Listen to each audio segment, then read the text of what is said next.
Welcome back, friends. This is part 2 of my last video where I left off talking to you guys about motivational speaking.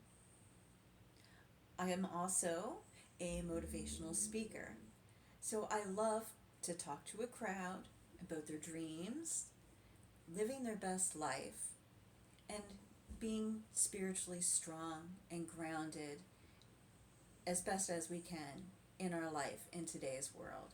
So if you would like to hire me to speak to a crowd, whether it's your business or what have you, you can also reach out to me at my Cozy Cushion page on Facebook or my Gmail account at thecozycushion@gmail.com. And just send me an email and we can dialogue through that at this time. So I'm just going to finish up my video. So I came today and I wanted to reach out to you and discuss with you the dark night of the soul. I know how hard and dark and sad and unbearable the dark night of the soul can be. And I really need you to know that you're blaming yourself for a lot of things that you also have the capacity to change your mind about. I've seen some of my friends and I talk to clients that are going through moments like these frequently. It's part of what I love most about my job is doing readings, and sometimes these things come up because they really affect people in their daily lives.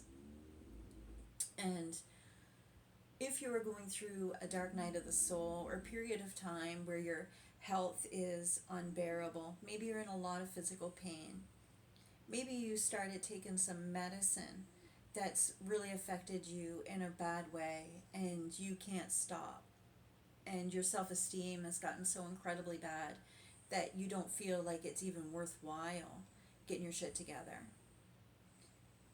You are my people. You are my tribe, because I have felt that exact way. And now I live my life wanting to create sacred space to invite you in as you are, to talk to me about becoming stronger and better every day in every way. And I need you to hear me say that even though you feel as though you've received so much rejection, oftentimes people that are going through dark nights of the soul are rejected by their friends and family. They are scolded for their behavior, and they are punished in ways that sometimes people feel as though as they take their love away from them, that they'll learn better or different, or maybe what they're missing in life. And sometimes this can hurt human beings so incredibly bad that we fear coming back and getting better and getting well. So therefore then we're blamed for those things again. So oftentimes people that are going through a dark night of the soul not only feel the weight of their own world on their shoulders, they feel like their air is being limited from their bodies. They feel like they're taking things too hard. They've got themselves in such a state of panic and disruption and drama, and you're either in a mode of fixing or in a mode of fuck this shit, which can be very, very dangerous. And we all can go there, folks. So sometimes when people are suffering through a dark night of the soul, they're encountered with a lot of good meaning people, but are also unfortunately very judgmental, that will say things to them like, do you realize how much you're killing your mother? Do you realize how much your children want nothing to do with you because of your behavior? And they kind of reinforce belief systems that are stuck in your body system that make it difficult for you at this time to see the light of day. So those people may mean well, but you're being defensive, hence the dark night of the soul, as well as those people also. So you're oftentimes, when you're going through a dark night of the soul, you're met with great defensiveness and judgment by the people that love you most. And that's where I've always found comfort in animals, is they just don't judge you. If they don't like your energy, they'll let you know. So those of you that have been bit by a horse or dog, chances are pretty good that, your energy was a little bit off. I'm not saying that you were attacked, anything you did. I'm just saying that energy and bad energy can really make it difficult for us to feel good and happy, and we all get in patterns that don't serve us and belief systems that we outgrow. And that's, in my opinion, what the dark night of the soul is and what can be. So if for any reason you've tuned in and you're going through the dark night of the soul, please know that no matter what state you're in, physically, mentally, or spiritually, I can assure you there are people out there that you can come to, because free will matters most in our lives. People are not going to come and save us. We need to go to people that are there, that want to help us. And there are people there. We have a lot of blame in our world today. That I'm in Nova Scotia, Canada, so our healthcare system is in a dire strait for our nurses and doctors. I want to thank them immensely from my whole heart for their services. Whether you're on a desk, whether you're in accounting, if you have anything to do with the healthcare system, thank you from my whole heart. But there are people, even though one of your excuses and your yeah buts might be, but it's going to take me forever to get an appointment, whatever. If you need help, no matter what you feel you need help with, as long as it's good and it's coming from the pureness of your heart that you want for yourself, there is a team of angels, teachers, masters, and loved ones and human beings that have gone through stuff, that want to be there for other people that are going through this stuff, to help walk them home, which is the dark night of the soul.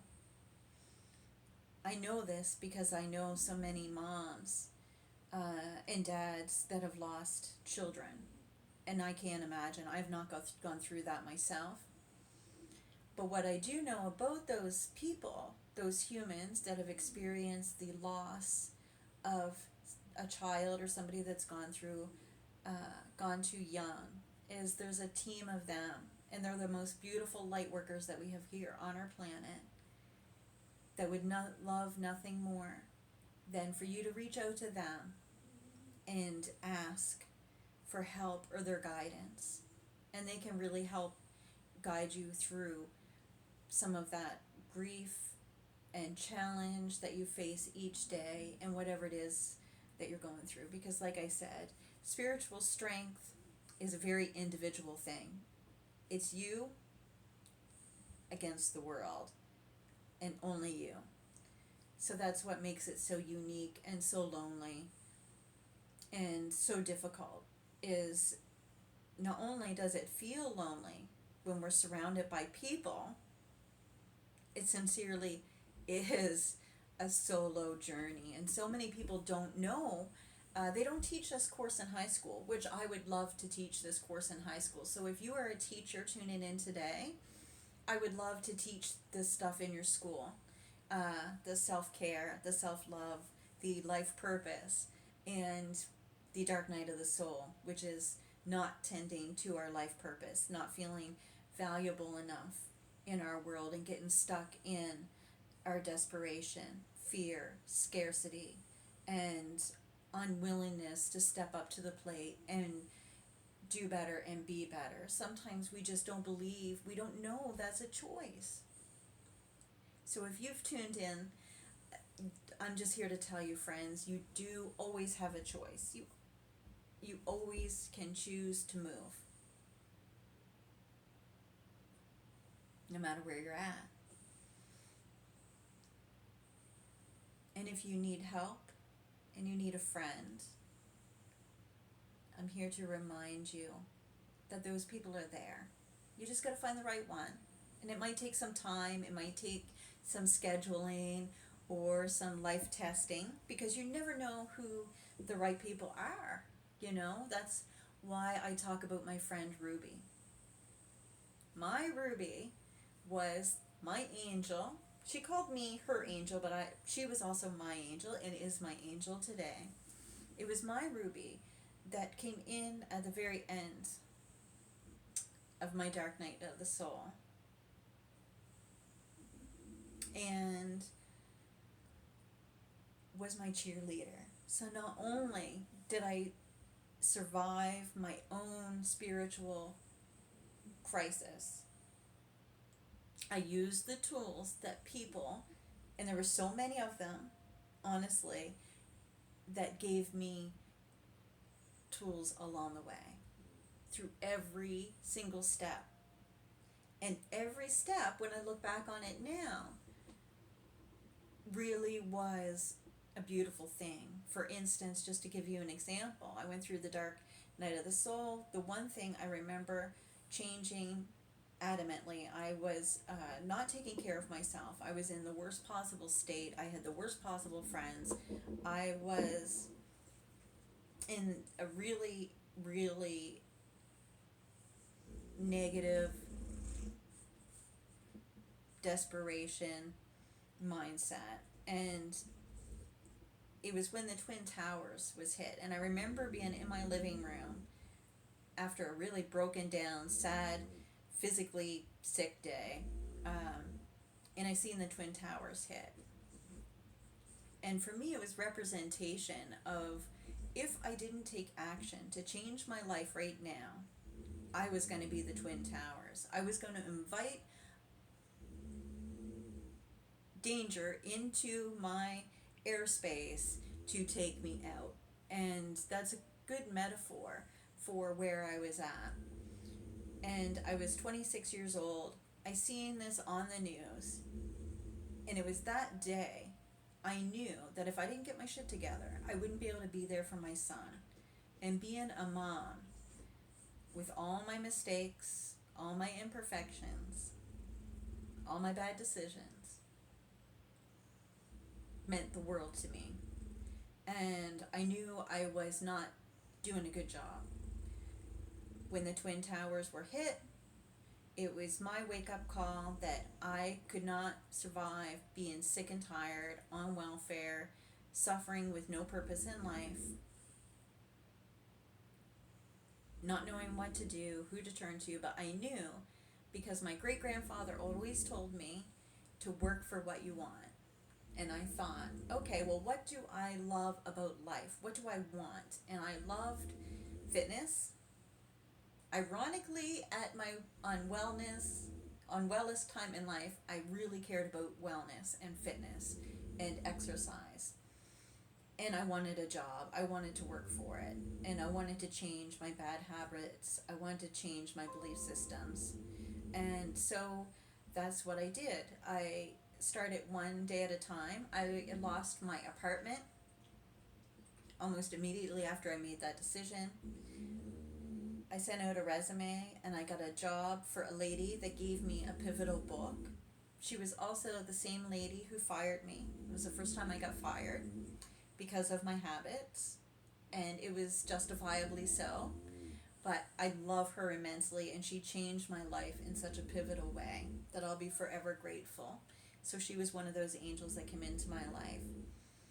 And as my life unraveled from making a good decision for myself, I really built a lot of spiritual skills and mindsets and reframing of belief systems, like I'm not good enough. I told myself I was good enough, even if I didn't feel it. I went to work addicted with my bad habits. I did it anyway. Friends, it was obvious. When I got my second job after I was fired, it was my first fitness job, and thankfully for me, my manager loved me. The owner of the fitness franchise that hired me also was quite fond of me. I was detoxing at the time, and I was trying not to participate in my old life, and it wasn't going well. It was actually going really bad. But I had a new apartment. I had my job, and I was trying to get off welfare. And so I was changing my habits, and it was not easy because I had also changed my friends, and that wasn't going well, and it was hard. And in the middle of the circuit, because I worked at Curves for women, and so there was exercise equipment all around me, because I honestly, that's why I'm here today, friends. It's no secret. I love being the center of attention. So it was perfect for me. Unfortunately, my stress and anxiety and depression would show because I was over medicated with help from my doctor to get right. I was also still using other substances that were impairing my system. So I was still smoking a lot as well. And I smoked cigarettes. So we had white t-shirts.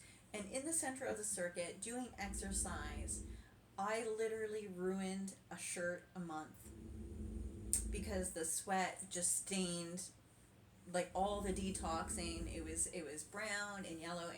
It was green. It was bad. And so my manager just kind of had a joke, I worked really hard, and I did work hard at getting sober, and she supported me every step of the way. And she loved me no matter what.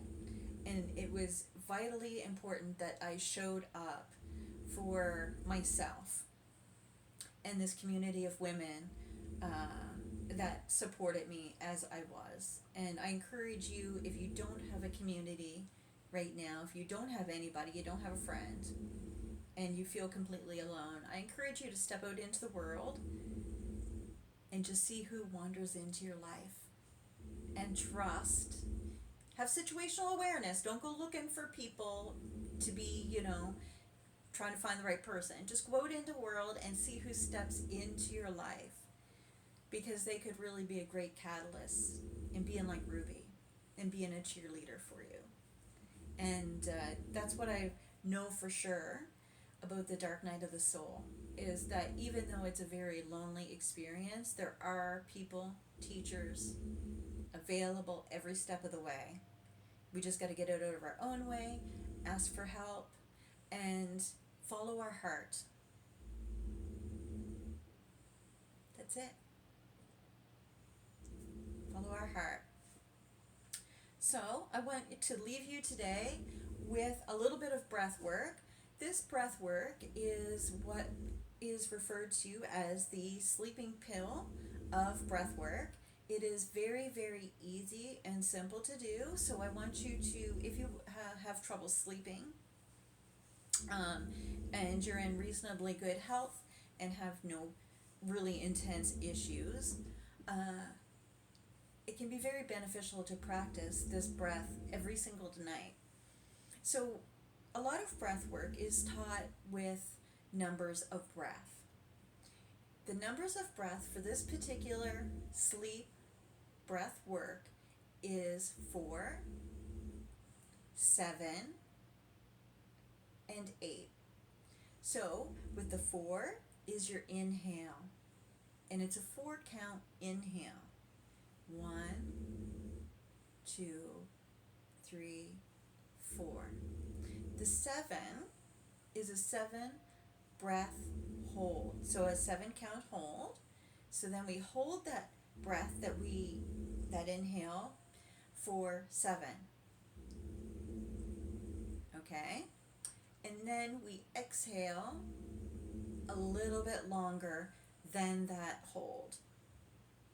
So inhale for 4, hold for 7, exhale for 8. And count that like you would count sheep. It's amazing what that will do for you. So another magic pill, these are all magical magical pills that will work as long as you use your free will to use them, friends. Sleep is so important for our healing. Without sleep, our bodies don't have the space necessary to do deep healing. So this is a great way to start your new self-awareness and healing. If you're having trouble sleeping, I'm going to go through one set with you because we're going into another 20 minutes. I wanted to keep these videos relatively short, just in case, just keep them short. So I'm going to go through that breath work with you, what the hold will actually look like. But at the very end, with all my breath work, I also want to teach you that when we exhale and we hum it out and we vibrate that exhaled breath, it also stimulates our vagus nerve, and it will calm our central nervous system. It will slow our heart down. That's why we hold the breath.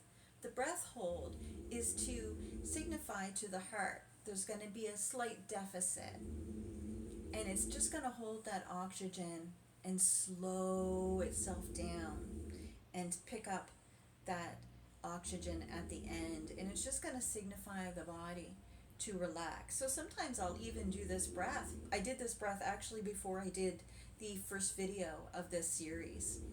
I also use this breath each night before I go to bed, and the more you practice it, the more powerful the magic pill becomes. Here we go, friends.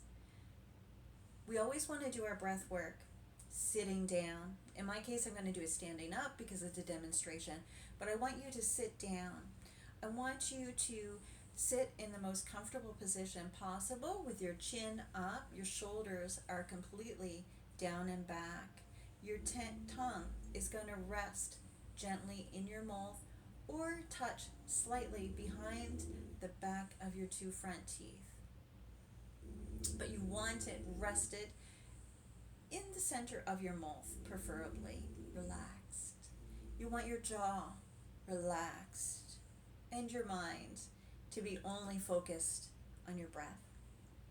You can do this as many times as you want. I recommend starting just with 10 breaths. Make it a habit, and your body as it heals is going to tell you different nights what you'll need. Now I get to like 4 breaths and I'm out. So 4, 7, 8, magic pill, sleeping, breath. On the in breath, we're going to breathe in. 1, 2, 3, 4. Hold. 7, 6, 5, 4, 3, 2, 1. Exhale all the way out. 5, 6, 7, 8.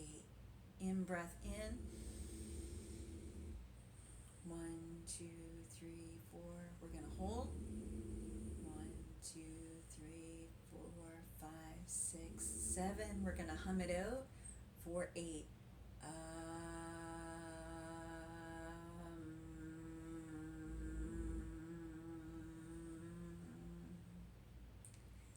You can hum with your mouth open or your mouth closed. It doesn't matter.